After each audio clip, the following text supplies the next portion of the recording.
నిజాం సర్కార్ మూసీ నది river front ను నిజాం కట్టిండి అధ్యక్ష. వీళ్ళందరూ మేల్కోకముందే మీరు పురాణపూల్ బ్రిడ్జ్ నుంచి మక్కా మసీద్ నుంచి మీరు ఆ లైన్ అంతా చూడండి. గుల్జార్ హౌస్, మోజంజాయ్ మార్కెట్, మీరు గండిపేట, ఉస్మాన్ సాగర్, హిమాయత్ సాగర్ నుంచి మొదలు పెడితే పరివాహక ప్రాంతంలో ఎన్ని హెరిటేజ్ స్ట్రక్చర్స్ ఉన్నాయి. తారామతి, బారాదరి నుంచి మొదలు పెడితే ఆ నదీ పరివాహక ప్రాంతంలో దశాబ్దాల కిందే నిజాం ఒక నదీ పరివాహక ప్రాంతాన్ని వ్యాపార కేంద్రాలుగా తీర్చిదిద్ది ప్రపంచ దేశాలతోనే పోటీ పడే విధంగా ఆనాటి హైదరాబాద్ రాష్ట్రాన్ని అభివృద్ధి చేసింది అధ్యక్ష నిజాం. కాలక్రమేణా స్వతంత్రం వచ్చింది, ప్రజాస్వామిక పాలన వచ్చింది. కానీ నిజాం చేసిన అభివృద్ధిని మొత్తం కాలగర్భంలో కలిపేసేసి కనుమరుగు చేసేసి పాలకులకు నిజాం మీద కోపం ఉంటే నాకు అభ్యంతరం లేదు. కానీ నిజాం కట్టిన కట్టడాలను, చారిత్రాత్మకమైన కట్టడాల నుంచి మొదలు పెడితే చేసిన అభివృద్ధిని మొత్తం కాలగర్భంలో కలిపి కలుషితం చేసి ఆక్రమించుకొని అన్యాయక్రాంతం అయిపోయి ఈరోజు నివసించడానికి యోగ్యం కాని ప్రాంతాలుగా తయారు చేసేసి ఇదొక భాగం. ఈ హైదరాబాద్ నగరంలో ఉన్న మురికి కాలువలన్నిటినీ, కాలనీలు మొత్తం పట్టణం యొక్క మురికినంతా మూసీ నది కలిపేసేసి చచ్చిన శవాల నుంచి పశువుల కలేబరాల వరకు ఆ మూసీ నదిలో కలిపేయడంతో రంగారెడ్డి జిల్లా, హైదరాబాద్ జిల్లా, చివరగా నల్గొండ జిల్లా ఈరోజు శిక్ష అనుభవిస్తున్నది నల్గొండ జిల్లా ప్రజల అధ్యక్ష. లక్షలాది మంది నల్గొండ జిల్లా ప్రజలు మూసీ నది పరివాహక ప్రాంతంలో చివరగా ఉండడం వల్ల రంగారెడ్డి జిల్లా, హైదరాబాదు జిల్లాలో నుంచి వచ్చిన మొత్తం మురికి కలుషితం, మనుషుల శవాల నుంచి పశువుల కలేబరాల వరకు ఫార్మా కంపెనీలు వెదజల్లుతున్న విష కాలుష్యం నుంచి మూసీలో కలపడం వల్ల కింద వాళ్ళు జీవించలేని పరిస్థితి ఉంది. నల్గొండ జిల్లాకు భగవంతుడే శిక్ష విధించిండు అధ్యక్ష.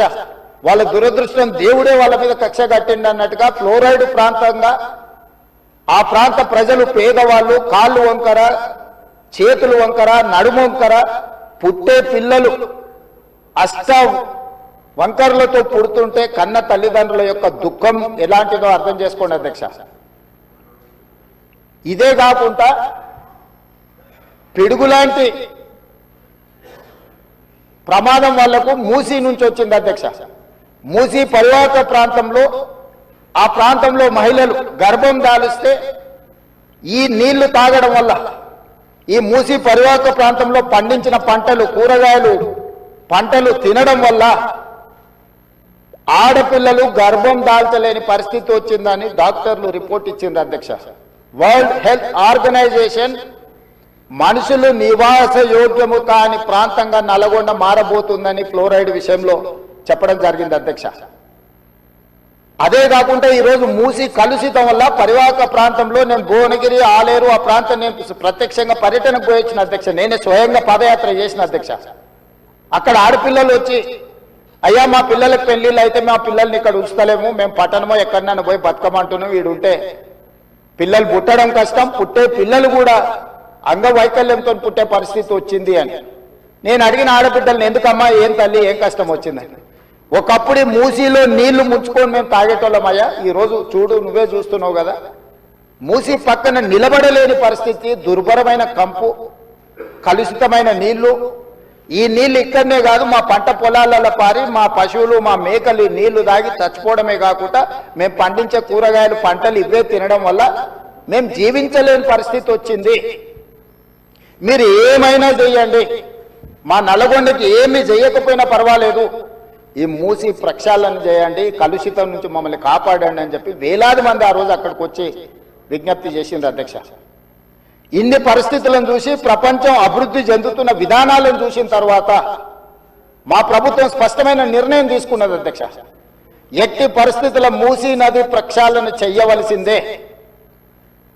సంవత్సరానికి 365 రోజులు మూసీ నదిలో నీళ్లు ప్రవహించాల్సిందే అని ప్రణాళికలు సిద్ధం చేయాలని చెప్పి అధికారులను పిలిస్తే, అధికారులు మన స్థాయిలోనే కాదు ప్రపంచ స్థాయిలో అనుభవం ఉన్న కన్సల్టెంట్స్ ఉంటే మనకి ఈజీ అవుద్ది.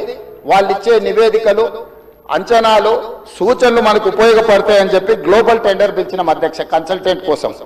క్యూన్యూస్ పేరు చెప్పి ఎవరైనా వసూళ్లకు, అక్రమాలకు, బెదిరింపులకు గురి చేసిన క్యూన్యూస్కి సమాచారం ఇవ్వండి.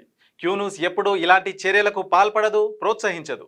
క్యూ న్యూస్ ఎల్లప్పుడూ ప్రజా గొంతుకగా ప్రజల సమస్యల కోసం నిరంతరం పోరాడుతుంది. మీకు ఎలాంటి సమస్య ఉన్నా క్యూ న్యూస్ ని కాంటాక్ట్ అవ్వండి. సంప్రదించవలసిన ఫోన్ నెంబర్ 7569534968 8688926084.